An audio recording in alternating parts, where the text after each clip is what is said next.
बाजारातील महागडे सेरेलॅक घेण्यापेक्षा घरच्या घरी स्वस्तात मस्त ताजे हायजेनिकरित्या बनवलेले सेरेलॅक बाळासाठी नेहमीच उत्तम ठरते। आज आपण 7 ते 9 महिन्याच्या बाळासाठी घरच्या घरी अगदी 10 मिनिटात सेरेलॅक बनवणार आहोत। हे सेरेलॅक हवाबंद डब्यात 1 ते 1.5 महिना आरामशीर टिकते। बाळाला द्यायच्या वेळी 2 चमचे सेरेलॅक घ्यायचं आणि गरम पाणी घ्यायचं की बाळासाठी पौष्टिक असा आहार तयार झाला। 1 मोठी वाटी ओट्स आणि 1 मोठी वाटी मखाने घेतलेले आहेत। वजनी म्हणाल तर 100 ग्रॅम ओट्स आहेत आणि 50 ग्रॅम मखाने आहेत। त्यानंतर 20 ते 25 बदाम आणि 15 ते 20 काजू घेतलेले आहेत। काजू, बदाम, मखाने आणि ओट्सचे फायदे तर तुम्हाला माहीतच आहेत। अशी जर पावडर तयार असेल तर अगदी 2 मिनिटात बाळासाठी पौष्टिक आहार तयार होतो।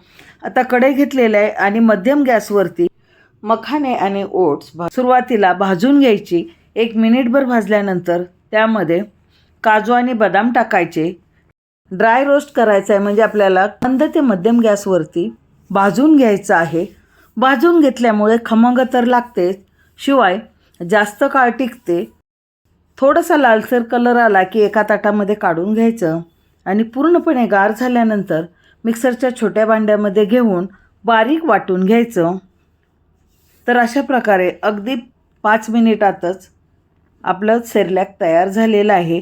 हे सेरेलॅक खात्रीशीर तर आहेच, शिवाय स्वच्छतेची काळजी घेऊन बनवल्यामुळे बाळाच्या आरोग्यासाठी चांगले आहे।